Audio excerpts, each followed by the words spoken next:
Pandemi kita sudah melaksanakan pembangunan, qadarullah belum sempat selesai terjadi pandemi maka kita hentikan.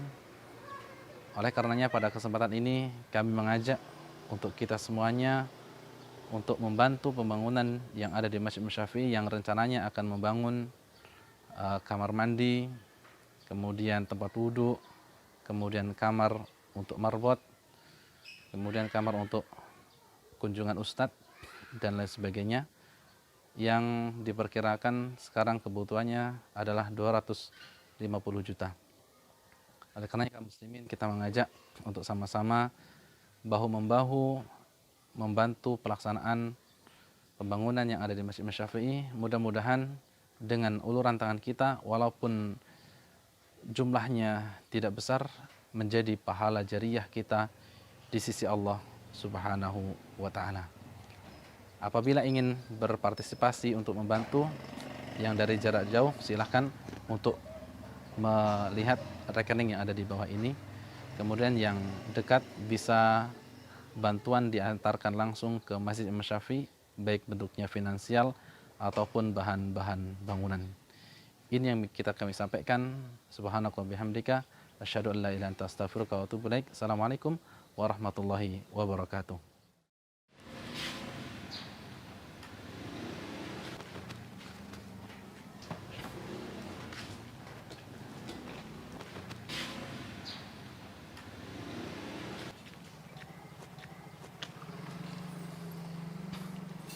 Bismillahirrahmanirrahim. Assalamualaikum warahmatullahi wabarakatuh. Alhamdulillah, wassalatu wassalamu ala rasulillah wa ala alihi wa sahbihi wa mawalah. Asyhadu an la ilaha illallah wahdahu la syarikalah wa asyhadu anna Muhammadan abduhu wa rasuluh. Amma ba'd. Kaum muslimin rahimakumullah, kita ucapkan puji syukur kepada Allah Subhanahu wa Ta'ala atas segala kenikmatan yang diberikan kepada kita semuanya. Dan untuk kesempatan kali ini izinkan kami menyampaikan dari DKM Masjid Imam Syafi'i. Sepertinya Masjid Imam Syafi'i membutuhkan uluran tangan kita kembali untuk pembangunan yang ada di Masjid Imam Syafi'i. Pada kesempatan yang lalu sebelum pandemi kita sudah melaksanakan pembangunan, qadarullah belum sempat selesai terjadi pandemi maka kita hentikan. Oleh karenanya pada kesempatan ini kami mengajak untuk kita semuanya untuk membantu pembangunan yang ada di Masjid Syafi'i yang rencananya akan membangun kamar mandi, kemudian tempat wudhu, kemudian kamar untuk marbot, kemudian kamar untuk kunjungan ustadz dan lain sebagainya, yang diperkirakan sekarang kebutuhannya adalah 250 juta. Oleh karena kaum muslimin kita mengajak untuk sama-sama bahu-membahu membantu pelaksanaan pembangunan yang ada di Masjid Syafi'i. Mudah-mudahan dengan uluran tangan kita, walaupun jumlahnya tidak besar, menjadi pahala jariyah kita di sisi Allah Subhanahu wa Ta'ala.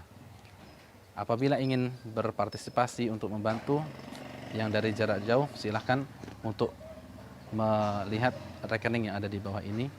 Kemudian yang dekat bisa bantuan diantarkan langsung ke Masjid Imam Syafi'i, baik bentuknya finansial ataupun bahan-bahan bangunan. Ini yang kami sampaikan. Subhanallah bihamdika, asyhadu an la ilaha illa anta astaghfiruka wa atubu ilaik. Assalamualaikum warahmatullahi wabarakatuh.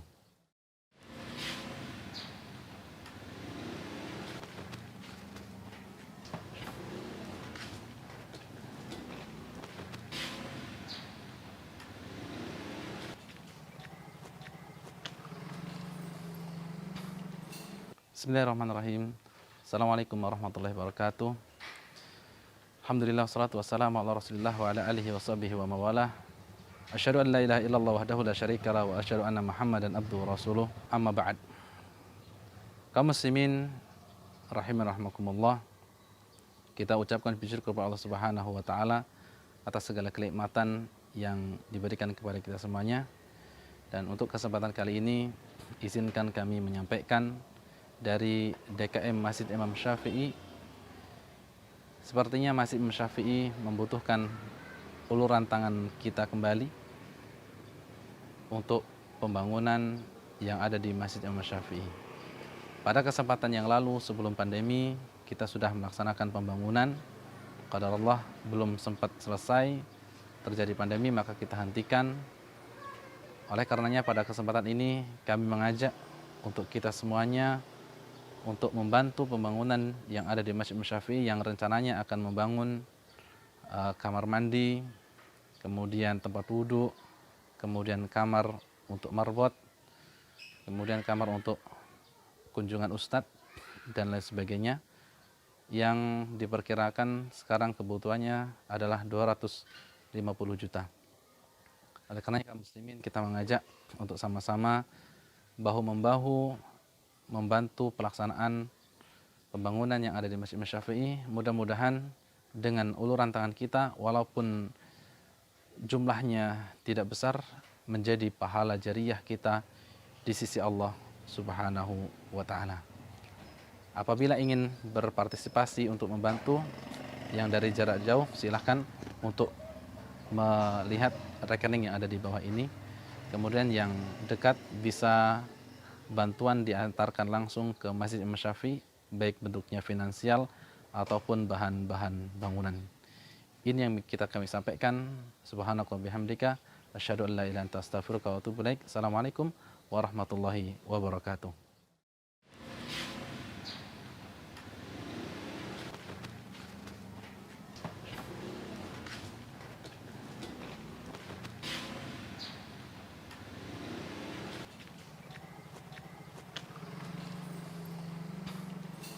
Bismillahirrahmanirrahim. Assalamualaikum warahmatullahi wabarakatuh. Alhamdulillah, wassalatu wassalamu ala rasulillah wa ala alihi wa sahbihi wa mawalah. Asyhadu an la ilaha illallah wahdahu la syarikalah wa asyhadu anna Muhammadan abduhu wa rasuluh. Amma ba'd. Kaum muslimin rahiman rahimakumullah, kita ucapkan puji syukur kepada Allah Subhanahu wa taala atas segala kenikmatan yang diberikan kepada kita semuanya. Dan untuk kesempatan kali ini izinkan kami menyampaikan dari DKM Masjid Imam Syafi'i. Sepertinya Masjid Imam Syafi'i membutuhkan. Bismillahirrahmanirrahim. Assalamualaikum warahmatullahi wabarakatuh. Innal hamdalillah nahmaduhu wa nasta'inuhu wa nastaghfiruh wa na'udzu billahi min sururi anfusina wa sayyiati a'malina. May yahdihillahu fala mudhillalah wa may yudlil fala hadiyalah.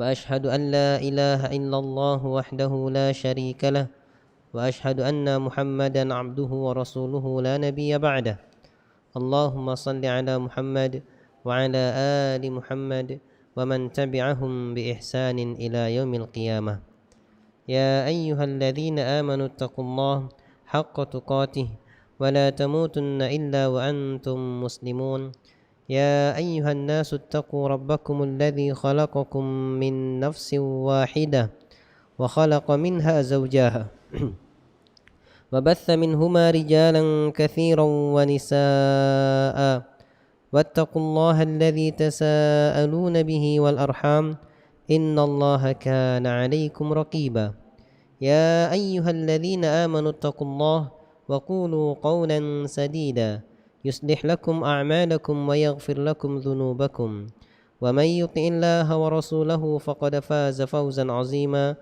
أما بعد فإن أصدق الحديث كتاب الله وخير الهدي هدي محمد صلى الله عليه وسلم وشر الأمور محدثاتها فإن كل محدثة بدعة وكل بدعة ضلالة وكل ضلالة في النار. إخوة الإيمان رحمني ورحمكم الله wa banati talibat yang senantiasa dimuliakan oleh Allah Subhanahu wa taala. Alhamdulillah, pada kesempatan malam hari ini kita bisa melanjutkan kajian dari kitab Hadzal Quran fi Mi'ati Haditsin Nabawi. Al-Quran ini dalam 100 hadis Nabi sallallahu alaihi wasallam. Yang mana pada hari ini kita masuk hadis yang ke-36. Hadis ke-36 ini An Abi Sa'id Al-Khudri radhiyallahu anhu qala, dari Abu Sa'id Al-Khudri, semoga Allah meridhoinya, qala, beliau berkata, inna Rasulullah sallallahu alaihi wasallam عام تبوك خطب الناس وهو مسند ظهره إلى نخلة فقال sesungguhnya Rasulullah sallallahu alaihi wasallam pada tahun Tabuk. Apa maksudnya tahun Tabuk? Maksudnya tahun Tabuk pada tahun di mana terjadinya perang Tabuk. Khataban nasa, Nabi sallallahu alaihi wasallam pernah berkhutbah kepada manusia. Wa huwa musnidu dhahrihi ila nakhlatin, yang beliau berkhutbah kepada manusia itu seraya menyandarkan punggungnya di pohon kurma.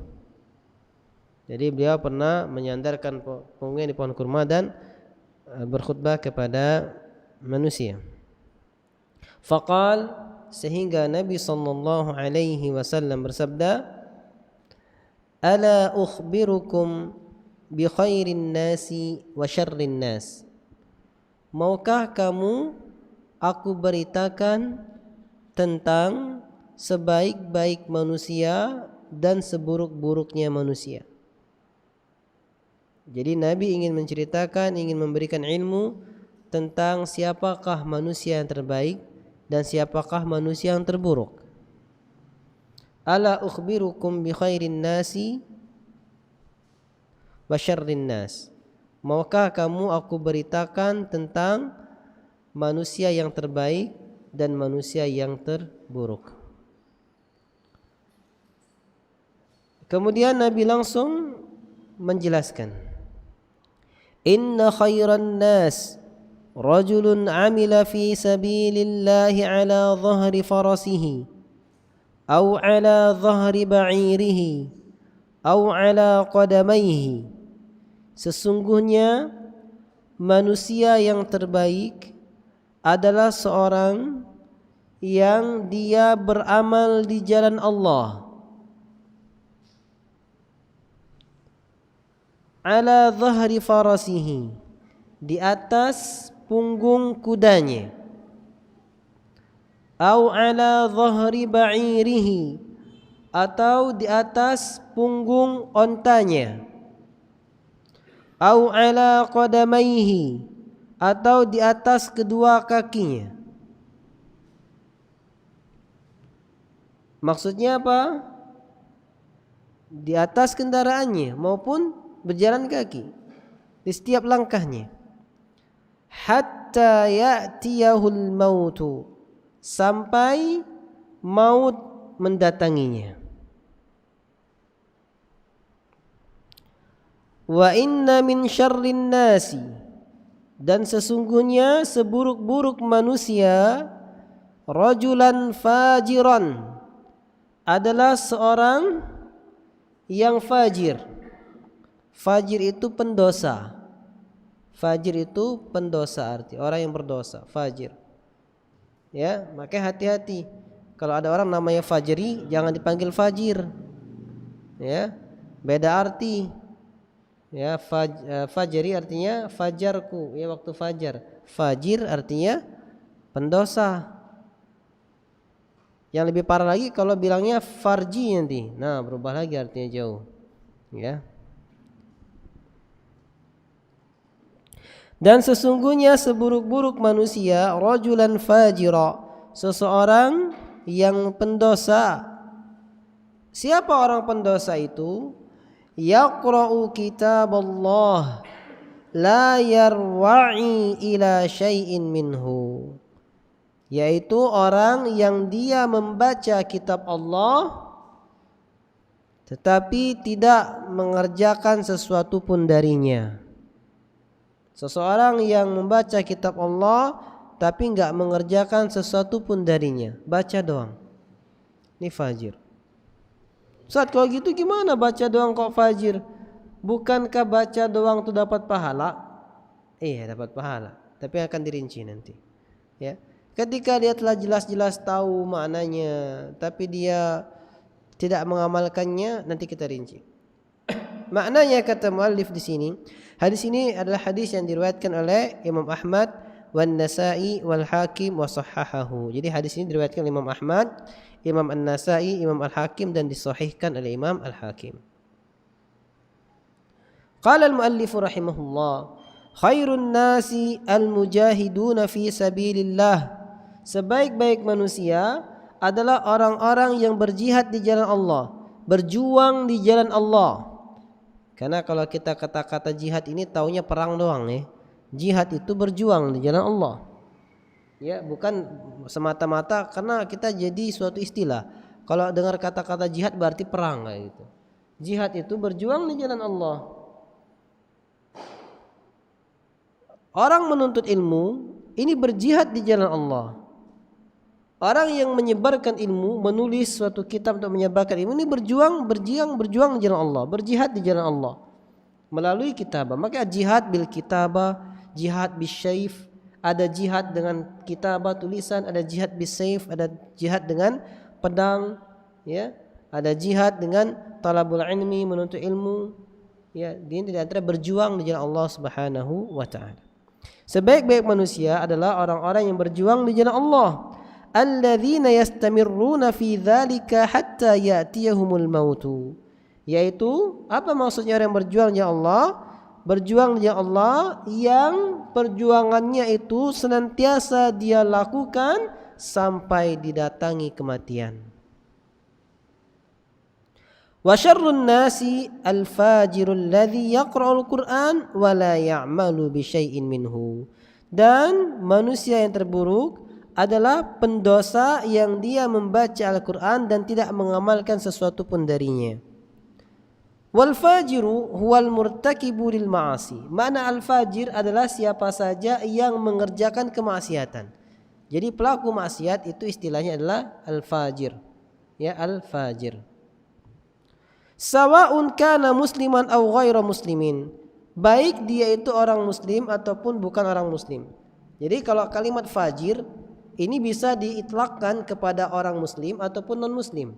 Ketika dia berbuat dosa, dia berbuat kemaksiatan, maka dia dikatakan fajir. Ya. Baik dia orang Islam ataupun bukan orang Islam. Kalau orang Islam berarti musliman fajirah, orang muslim tapi pelaku maksiat. Wa yashmalu dzalika fi zamanina hadza al-mustashriqina wa talamidhatihim as-sa'irina ala nahjihim minal muslimina wa ulama'is su'i kama sayati fil ahadits tsalitsah taliyah. Ya. Dan ini juga mencakup orang-orang yang hidup di zaman kita sekarang. Ya, orang-orang yang condong pemikiran-pemikirannya begitu sekuler ya, liberal ya.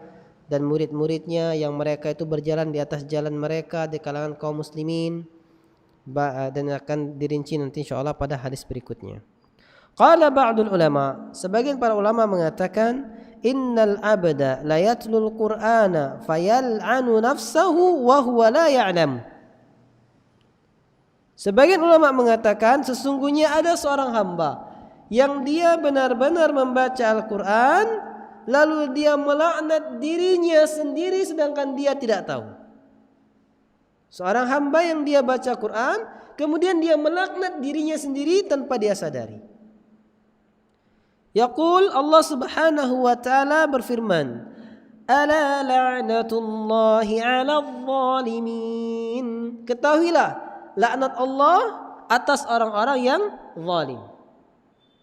Kita baca ayat ini, ala la'natullahi 'alal zalimin. Ketahuilah laknat Allah atas orang-orang yang zalim. Tetapi kita baca Quran, kita berbuat zalim. Maka enggak ada orang yang baca Quran tapi dia melaknat dirinya sendiri. Ini Quran surat Hud ayat ke-18. Quran surat Hud ayat ke-18. Sehingga dia menzalimi dirinya sendiri. Dan juga firman Allah Subhanahu wa taala dalam Quran surat Al Imran ayat ke-61, Allah Subhanahu wa taala berfirman, "Tsumma nabtahil fanaj'al la'natallahi 'alal kadzibin." Kemudian kita mubahalah, saling laknat ya. Fanaj'al, lalu kita jadikan laknat Allah 'alal kadzibin, atas orang-orang yang berdusta. Ya, sehingga orang yang baca Quran tapi mendustakannya, maksudnya enggak mengamalkan sesuatu darinya, itu mendustakannya, maka dia adalah orang-orang yang melaknat dirinya sendiri, seburuk-buruk manusia. Betapa banyak di antara kita ikhwatul iman yang kita baca Quran tetapi kita justru mendustakan Al-Quran sendiri.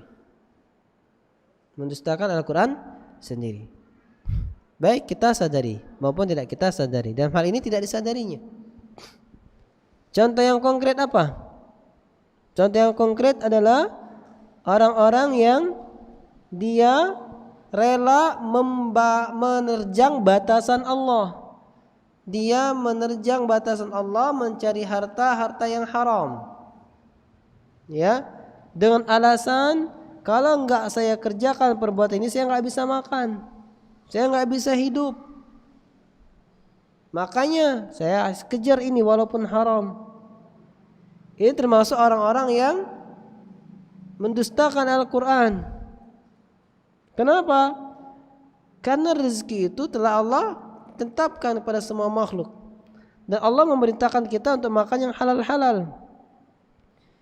Ya ayyuhalladzina amanu kulu min thayyibati ma razaqnakum. Wahai orang-orang yang beriman, makanlah yang baik-baik dari apa yang kami rizkikan kepada kalian.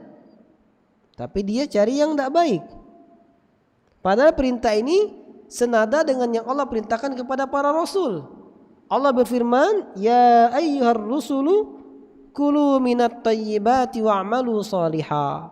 Wahai sekalian para rasul, makanlah yang baik-baik dan beramal salehlah. Ini yang Allah perintahkan kepada rasul sama dengan apa yang perintahkan kepada kaum mukminin. Ini masih melanggar pakai jalan yang haram, berarti ini mendustakan Al-Quran. Dia baca tuh Al-Quran tapi dia dustakan. Atau dia baca firman Allah yang lainnya, wa ma min dabbatin illa 'ala Allahi rizquha. Tidak ada makhluk yang berjalan di muka bumi melainkan wajib bagi Allah rezekinya. Tapi dia enggak percaya. Allah enggak jamin rezeki. Allah jamin rezeki, dia enggak bakal berani nerjang yang haram-haram. Karena dia tahu dia tetap berusaha yang halal karena Allah akan jamin rezekinya. Dan banyak lagi contoh-contoh lainnya. Sehingga di sini qala al-muallif, qala Abu Sulaiman ad-Darani, Az-zabaniyatu asra'u ila hamalatil Qur'an alladhina ya'suna Allah azza wa jalla minhum ila 'abadatil awthan. Ya, Abu Sulaiman ad-Darani mengatakan Az-zabaniyah. Siapa itu Zabaniyah? Sanad'u Az-zabaniyah. Ya, sanad'u Az-zabaniyah, Quran surat Al-Alaq ya. Zabaniyah malaikat yang mencabut dengan keras dari ubun-ubun ya. Az-zabaniyah. Sesungguhnya Zabaniyah asra'u ila hamalatil Qur'anil ladzina ya'suna Allah azza wa jalla minhum ila 'abadatil awthan. Sesungguhnya Zabaniyah itu lebih cepat-cepat bersegera kepada para penghafal Al-Quran yang mereka memaksiati Allah azza wa jalla, daripada yang memaksiati Allah kepada abadatil awthan, kepada menyembah patung-patung. Maksudnya apa? Dia baca Quran tapi masih buat syirik.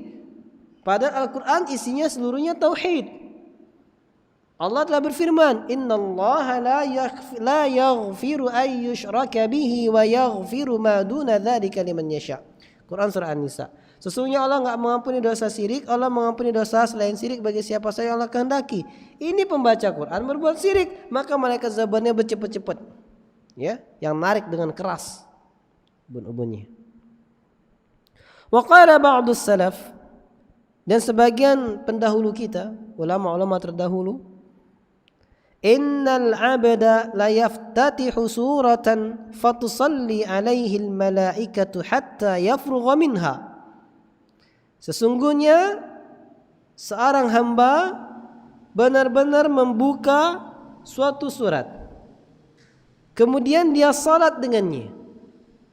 Jadi seorang hamba salat dengan suatu surat, suatu hafalan Al-Qur'annya.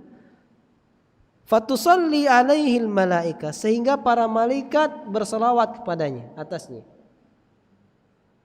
Faham ikhwatul iman, ketika kita salat, kita baca hafalan kita Al-Quran dalam salat kita, maka malaikat berselawat kepada kita. Ini di antara keutamaannya. Maka enggak heran kalau salat memiliki keutamaan yang luar biasa. Sampai-sampai baiknya suatu salat menjadi tolak ukur baiknya amalan seorang hamba.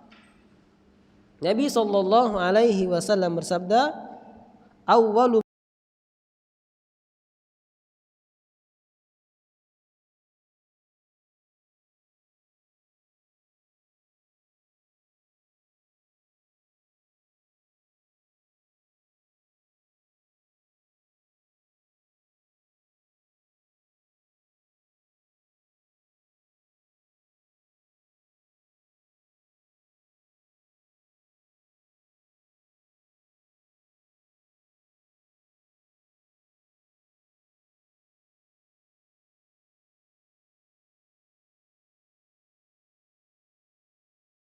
pertama kali akan dihisab dari seorang hamba pada hari kiamat adalah salatnya. Ketika baik salatnya, maka baik seluruh amalannya. Ketika buruk salatnya, maka buruk seluruh amalannya. Karena dalam salat memiliki keutamaan yang luar biasa. Berapa besar? Mungkin saya perlu menyebutkan sebuah hadis Nabi SAW yang luar biasa. Nabi SAW bersabda sebuah hadis yang diriwayatkan oleh Imam Bukhari dan Muslim dalam kitab Riyadhus Shalihin, salatul rajuli fil jama'ati bid'un wa ishruna darajah min salatihi fi suqihi aw fi baitihi. Salatnya seseorang bersama jamaah itu 20 sekian derajat, 20 sekian kali lipat dibandingkan salatnya di pasarnya atau di rumahnya. Di pasarnya maksudnya di tempat kerjanya atau di rumahnya. Di tempat kerja maksudnya apa? Kita punya kantor tuh, ada musola, kita sholat di situ, ya. Itu lebih baik ke sholat di masjid 20 sekian derajat. Atau di rumahnya ada suatu ruangan tempat musola misalnya, itu berarti sholat di rumahnya 20 sekian derajat. Dan bukan hanya derajat saja, wadzalika bi annahu yatawaddau fi baitihi wa yuhsinul wudu. Yang demikian itu terjadi karena dia berwudu di rumahnya, kemudian membaguskan wudunya. Tsumma yakhruju ilal masjid la yukhrijuhu illa shalah. Kemudian dia pergi menuju masjid, enggak ada yang menyebabkan dia pergi ke masjid kecuali ingin salat. Dan kita ketika ke masjid ini niatnya ingin salat dan ingin tambahan faedah dengan mendengarkan muhadharah. Sehingga benar-benar mendapatkan pahala ini. Illa likulli khutwatin rufi'at biha daraja wa khuttu anhu biha khati'ah. Kecuali setiap langkahnya akan ditinggikan satu derajat dan dihapus satu kesalahan. Setiap langkah. Keutamaan yang luar biasa. Derajat ditambah, kesalahan dihapuskan. Enggak heran kalau banyak sekali pahala-pahala ini menyebabkan dosanya bisa digugurkan, menyebabkan amalannya dianggap baik. Belum lagi itu, hatta dakhala al-masjidah, sampai dia masuk masjid. Dan dia salat 2 rakaat.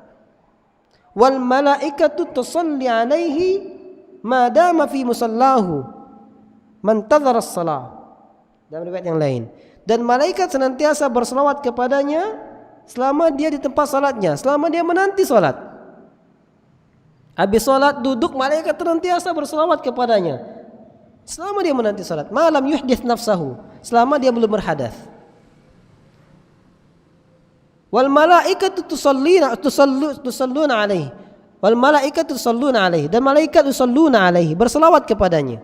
Yaqulun, malaikat mengatakan, ya Rabb, ya Allah, ighfir lahu, ampunilah dia. Ya Allah, ya Allahumma ighfir lahu, Allahumma arhamhu, Allahumma tub alaihi. Ya Allah, ampunilah ia, ya Allah, rahmatilah ia, ya Allah, terimalah taubatnya. Ini doa dari para malaikat ketika kita menanti salat di masjid. Ya, doa yang luar biasa, ikhwatal iman. Doa yang kita dapatkan dari para malaikat, yang doanya enggak ditolak oleh Allah dan dikala hidup kita. Dan insya Allah kita akan mendapatkan doa ini juga, tapi setelah kematian kita. Dan dari orang-orang pendosa, dari para manusia. Ketika kita disolatkan, mereka mendoakan Allahumma firlahu warhamhu wa'afihi wa'afuanhu.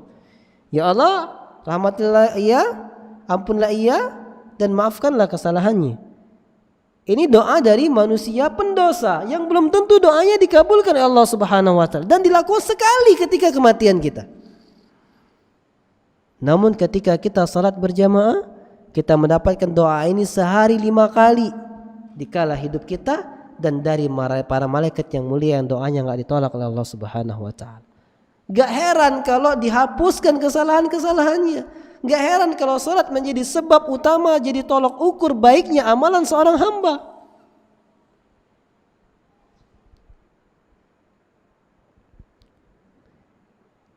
Kita kembali ke perkataan muallif di sini. Seorang hamba benar-benar membaca suatu surat dalam salatnya sampai malaikat berselawat kepadanya. Malaikat senantiasa berselawat kepadanya hatta yafrugha minha, sampai dia selesai dari salatnya. Wa innal abda la yaftatihu surata fatal'anuhu. Dan benar-benar ada seorang hamba yang dia membuka suatu surat, lalu surat tersebut melaknatnya. Hatta yafrugha minha, sampai dia selesai dibacaannya. Qila wa kaifa dzalik? Ditanya oleh para sahabat, ditanya oleh murid-muridnya, kaifa dzalik? Kenapa bisa seperti itu? Faqal, dijawab, idza ahalla halalaha wa harrama haramaha sallat alaihi wa illa la'anathu. Ya, malaikat berarti yang melaknat tadi. Ketika dia menghalalkan apa yang Al-Quran halalkan. Apa menghalalkan yang Al-Quran halalkan telah dibahas pada hadis sebelumnya, yaitu mengerjakan apa yang diperintahkan oleh Al-Quran, menjalankan apa saja yang diperintahkan oleh Al-Quran. Wa harrama haramahu, maksudnya meninggalkan segala yang diharamkan dari Al-Quran. Sallat alaihi, maka malaikat berselawat kepadanya. Wa illa la'anathu, kalau tidak maka malaikat melaknatnya. Ya. Jadi hati-hati betapa banyak kita dilaknat malaikat. Siapa di antaranya berpeluang besar dilaknat malaikat? Berpeluang besar para bujang-bujang jomblo. Enggak, bujang jomblo, para bujang-bujang biasanya atau gadis. Ketika dia pacaran misalnya. Kan jelas ayatnya. Wala taqrabuz zina. Innahu kana fahishatan wa sa'a sabila. Jangan dekati zina. Ini adalah perkara yang keji dan jalan yang buruk. Ustaz, anak kan enggak berzina. Anak kan cuma pacaran. Sof, perhatikan, yang Allah larang itu apa? Mendekati zina.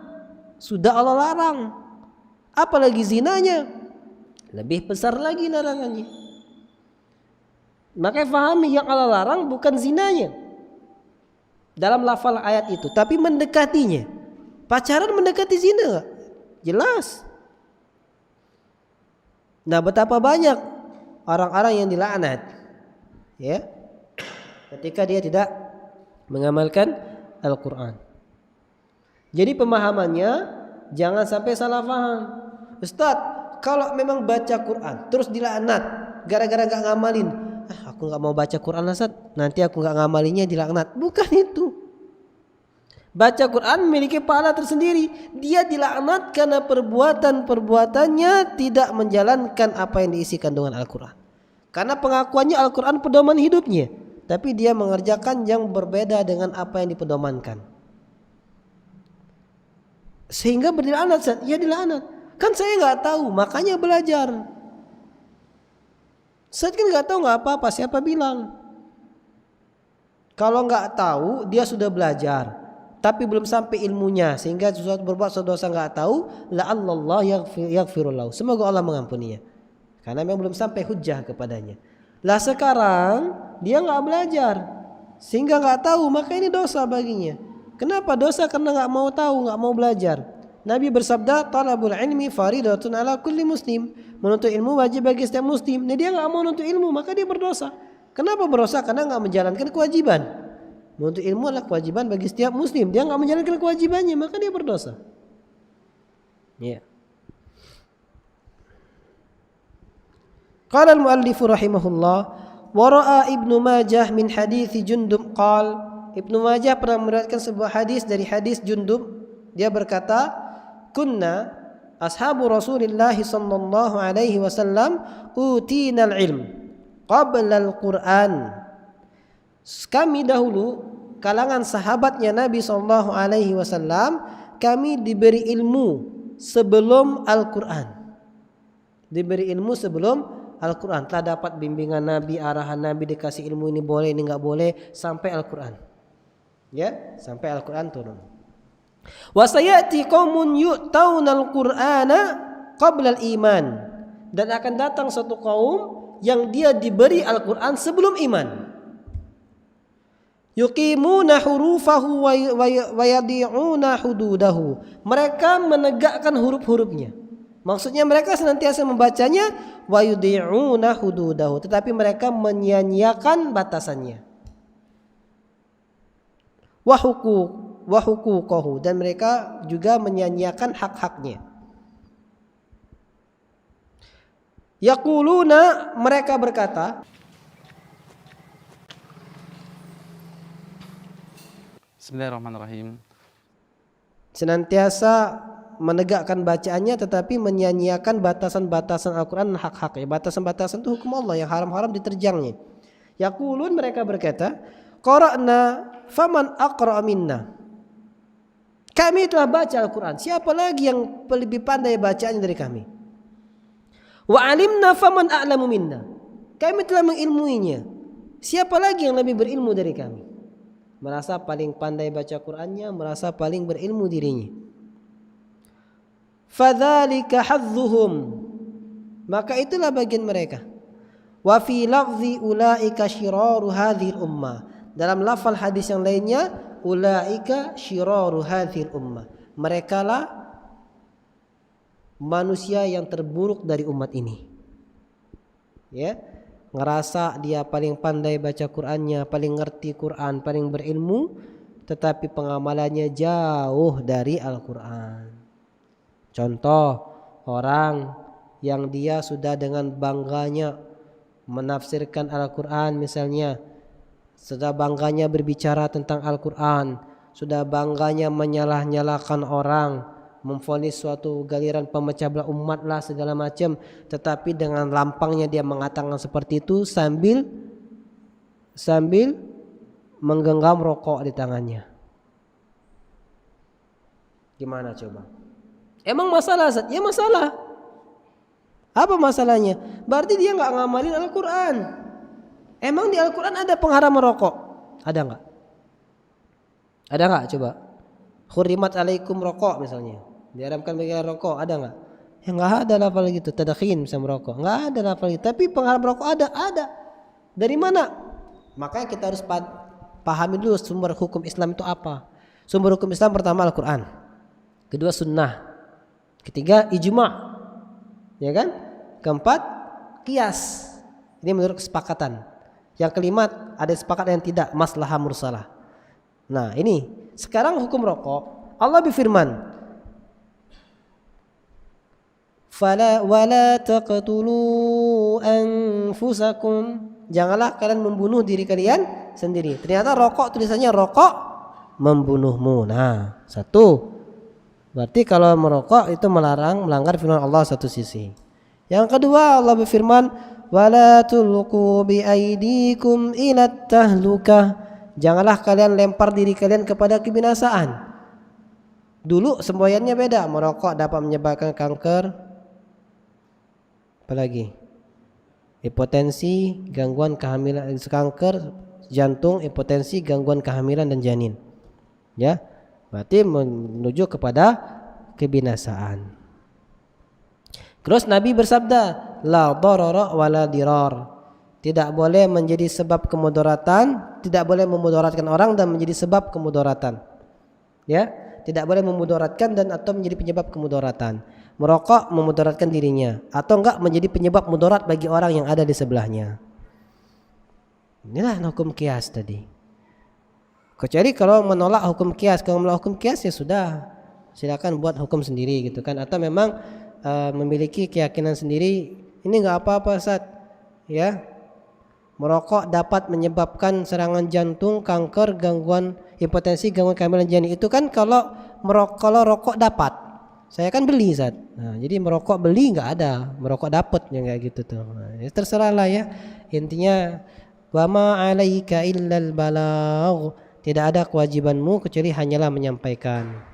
Wa ma taufiqi illa billah. Tidak ada taufik dariku kecuali dari Allah Subhanahu wa taala. Allahu taala alam. Insyaallah sedikit kita sambung setelah azan. Fadhal.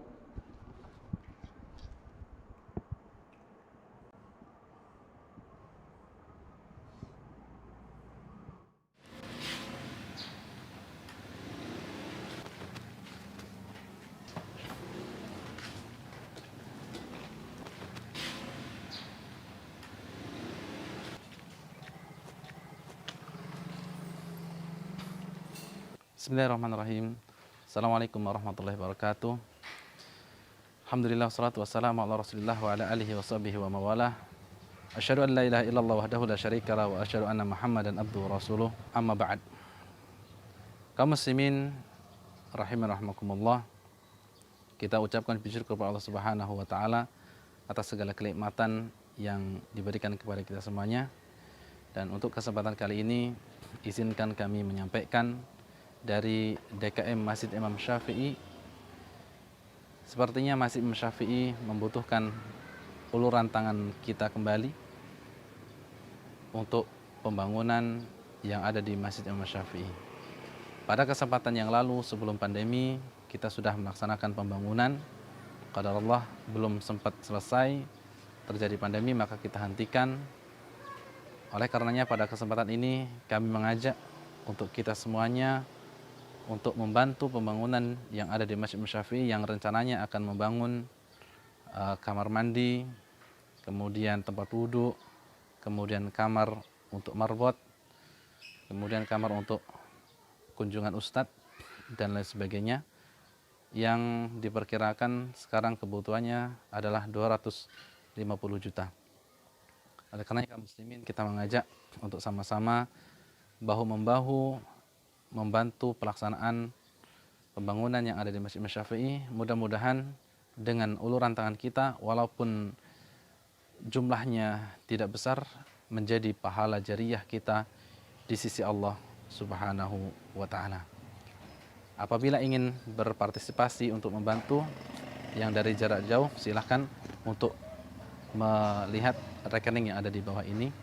Kemudian yang dekat bisa bantuan diantarkan langsung ke Masjid Imam Syafi'i, baik bentuknya finansial ataupun bahan-bahan bangunan. Ini yang kami sampaikan. Subhanaka wa bihamdika asyhadu an la ilaha illa anta astaghfiruka wa atubu ilaik. Assalamualaikum warahmatullahi wabarakatuh.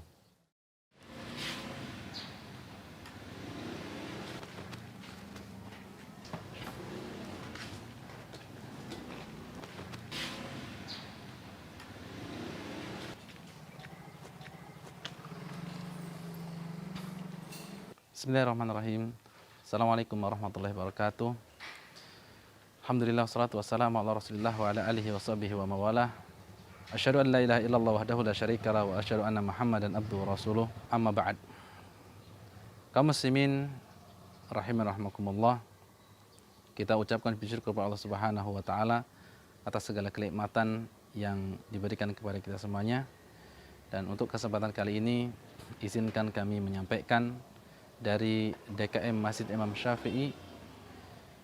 Sepertinya Bismillah, alhamdulillah, wassalatu wassalamu ala Rasulillah wa ala alihi wa ashabihi wa man ittaba'al huda.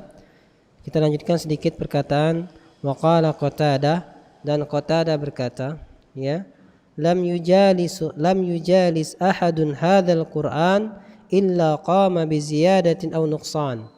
Tidaklah seorang pun yang bermajlis dengan Al-Qur'an ini kecuali dia melakukan penambahan atau pengurangan. Maksudnya kecuali dia mendapatkan suatu pertambahan atau kekurangan. Wa qala ta'ala, Allah Subhanahu wa ta'ala berfirman, wa nunazzilu minal Qur'ani ma huwa shifaa'un wa rahmatun lil mu'minin ولا يزيد الظالمين إلا خسارا. Dan kami turunkan dari Al-Quran itu apa yang merupakan obat, warahmat, dan rahmat lil mu'minin, bagi orang yang beriman. Jadi Allah turunkan Al-Quran yang dia menjadi obat dan rahmat bagi yang beriman. Apa maksudnya obat? Ya benar, obat secara hakiki juga obat. Betapa banyak penyakit-penyakit yang bisa disembuhkan dengan izin Allah dengan ruqyah. Ruqyah, ya, bacaan Al-Quran. Orang meruqyah sakit baca Al-Fatihah. Para sahabat pernah disengat kejangking baca Al-Fatihah aja sembuh. Ustaz, madai, ana sudah ngeruqyah baca setengah juz tidak sembuh-sembuh. Ya beda. Karena ruqyah itu baca Al-Quran hanyalah wasilah. Sejatinya yang menyembuhkan adalah Allah, tergantung keimanan seorang peruqyahnya. Kalau sekali para sahabat, gak heran kalau cuma baca Al-Fatihah itu sengatan kalajengking bisa sembuh. Ya. Gak heran kalau sekali malaikat ketika Nabi disantet, ya, Nabi malaikat membacakan muawwidzatain, Al-Falaq sama An-Nas, sembuh. Ya. Ya, gak sekali malaikat yang meruqyah. Gitu. Kemudian rahmat juga, ya. Dan syifa ini sifat obat yang secara penyakit ataupun obat hati, kedua-duanya. Obat hati juga ada dalam Al-Quran, karena rata-rata kesengsaraan kita adalah karena hati kita sengsara, kebahagiaan kita adalah karena hati kita bahagia. Al-Quran memberikan kebahagiaan hati yang luar biasa. Kenapa tidak? Apapun masalah dunia selesai dengan Al-Quran. Ketika kita penat, ya, masalah ini buntu, nggak ada jalan keluarnya, sudah dipikir semakin pusing, semakin stres, akhirnya naik darahnya. Ketika darahnya naik, kolesterolnya naik sehingga terjadi pembekuan. Ketika terjadi pembekuan terjadilah stroke, ya, dan semacamnya. Ternyata Al-Quran memberikan solusi yang santai dengan lafal yang membuat kita tinggal iman atau enggak iman. Allah berfirman, "Wa may yattaqillaha yaj'al lahu makhraja wa yarzuqhu min haitsu la yahtasib wa may yatawakkal 'ala Allahi fahuwa hasbuh." Siapa saja bertakwa kepada Allah, Allah akan memberinya jalan keluar dan memberinya rezeki di arah yang tidak disangka-sangka. Dan siapa saja bertawakal kepada Allah, Allah akan mencukupinya. Allah akan mencukupinya, selesai masalah. Ada juga para bujang, jombloan sama jomblowati nak nikah, alasan apa? Tidak ada tabungan. Alasannya apa? Nanti kalau nikah mau dikasih makan apa anak orang saat. Jadi belum nikah, ngapa mau nabung dulu? Setahun, 2 tahun nabung terkumpul, terpakai dengan yang lainnya. Tertabung lagi, terpakai dengan lainnya. Kenapa nggak nikah? Takut nanti sengsara hidupnya. Al-Quran ngasih solusi. Ya, nikahkanlah ayyama minkum, ya, orang-orang laki-laki atau perempuan atau hamba saya di antara kalian siap menikah. Wa iyyakunu fuqara yughnihimullahu min fadli. Kalau mereka itu fakir, Allah akan beri dia kecukupan dengan karunia Allah. Selesai. Kegalauan bujang sejumlah selama-lama sembuh. Galaunya hilang, yakin sama Allah, nikah. Syifa obat. Al-Quran obat semua. Apapun masalahnya ada obatnya dalam Al-Quran. Hampir nggak ada satu masalah nggak ada obatnya dalam Al-Quran. Ya tinggal baca aja. Makanya nggak heran kalau Allah berfirman, "Ala bidzikrillahi tatma'innul qulub." Ketahuilah hanya dengan berzikir kepada Allah hati akan jadi tenang. Warahmah, dan rahmat. Al-Quran semuanya rahmat. Kenapa tidak? Banyak sekali rahmatnya. Ketika kita ada teman kita yang misalnya berbuat sesuatu yang menurut kita buruk, kita langsung suuzon, Allah kasih jangan suuzon dulu. Ya ayyuhalladzina amanu jtanibu katsiran minadh-dhanni inna ba'dadh-dhanni itsam. Wahai orang-orang beriman, jauhilah sebagian besar dari prasangka, karena sebagian prasangka itu dosa. Sudah akhirnya husnuzon, berbaik sangka, ternyata oh ini alasannya damai. Tapi dah suuzon duluan, apalagi kebanyakan manusia baru bangun di atas suuzon sudah cerita ke yang lain, sehingga orang lain dibuatnya benci juga. Padahal ternyata setelah berjalan waktu terbuka perkaranya bukan seperti yang dia suuzonkan, malah niatnya bagus. Betapa banyak Allah kasih solusi. Ya, rahmat. Ketika kita di rumah lagi penat, lagi capek, ada urusan keluarga yang nggak bisa diganggu karena sangat penat luar biasa, tiba-tiba orang ngetok pintu, bertamu, assalamualaikum, 3 kali assalamualaikum. Al-Quran nyuruh apa? Farji'u, balik. 3 kali mengucap salam, Tidak dijawab balik. Ya, dan mengucapnya salam. Kalau ingin masuk suatu buyutan ghairu buyutikum selain rumah kalian, fasallimu ala ahliha, maka ucapkan salam kepada penghuninya. Assalamualaikum. Tidak teriak, pulang. Wah, sudah penat apa terbangun tidur segala macam kan? Al-Quran kasih rahmat, sayang, dan semuanya. Wa rahmatun lil mu'minin, bagi orang-orang yang beriman. Wala yazidudz zalimina illa khasara, dan tidaklah menambah Al-Quran itu kepada orang-orang zalim kecuali kesengsaraan. Orang zalim tadi apa? Yang tidak mengamalkan Al-Quran, maka tidaklah menambah baginya kecuali kesengsaraan. Akan bertambah sengsara dan sengsara, tambah penat hatinya dan semacamnya. Wallahu ta'ala a'lam. Ada pertanyaan silakan. Ya. Penanya setia kayaknya, Pak.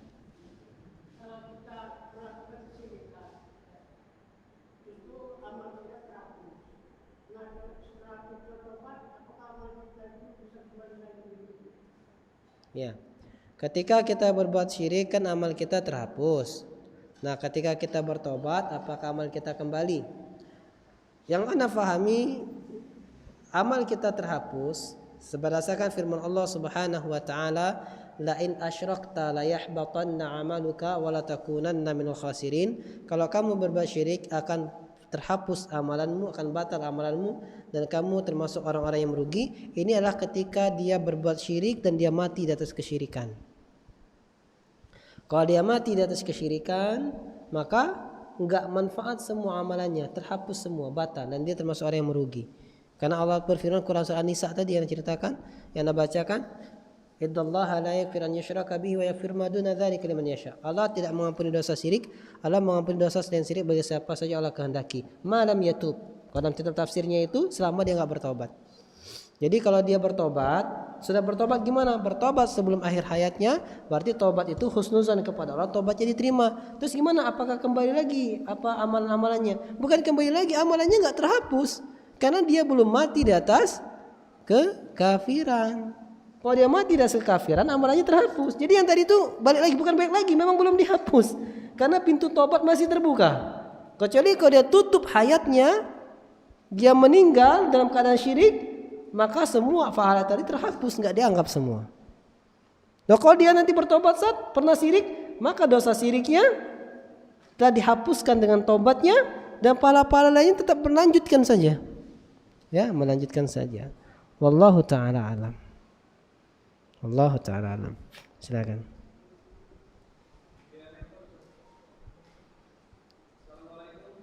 Waalaikumsalam warahmatullahi wabarakatuh.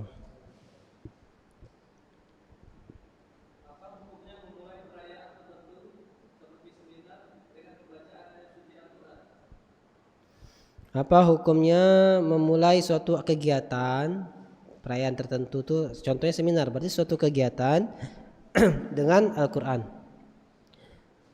Ini yang kita fahami adalah ba'sabi, enggak mengapa, tidak mengapa. Kok bisa Ustaz? Dapat dari mana? Iya, dan ini ulama Yordan pun mengatakan tidak mengapa. Kami pernah daurah bersama murid-murid Imam Al-Albani, di antaranya saya Ali Hasan Al-Halabi, daurah tahunan, daurah masyayikh yang dihadiri asatizah senusantara, ya, se-Indonesia ditambah Singapura, Malaysia, senusantara. Dan ketika iftitah pembukaan, kami bicarakan sama Syekh minal adat, di antara adat kita di Indonesia ini, ketika kita mengundang pejabat pemerintah, di antaranya dinas kepolisian datang, wali kota waktu itu datang, macamnya itu kita ada istilah membaca Quran. Ya, dibuka dengan membaca Quran. Kata Syekh, tidak mengapa. Tidak mengapa baca Quran. Tabaruk, mencari keberkahan, enggak apa-apa, karena Al-Quran semuanya berkah. Kecuali kalau ada i'tiqad bid'ah, ada keyakinan bid'ah. Apa keyakinan bid'ah? Kalau enggak dibaca Al-Quran ini acara dosa. Ini acara enggak manfaat. Ini acara enggak berkah. Nah, ini keyakinan ini butuh dalil. Karena setiap agama butuh dalil. Man amila amalan laisa alaihi amruna fahuwa raddun. Tapi ketika sekedar baca Al-Quran biar berkah, biar orang-orang bisa mendengarkan Al-Quran di suatu majelis ini, dan tidak disyaratkan, tidak menjadi syarat wajib, harus gitu, kalau nggak gitu bubar gitu. Nah ini nggak mengapa, nggak mengapa. Makanya terkadang kita ada pembukaan Al-Quran, terkadang nggak ada, terkadang nggak ada, nggak masalah. Ya, Wallahu taala alam. Mungkin ini yang bisa kita sampaikan. Naktafi bihadzal qadar, semoga bermanfaat. Subhanakallahumma bihamdika asyhadu an la ilaha illa anta astaghfiruka wa atubu ilaik. Assalamualaikum warahmatullahi wabarakatuh.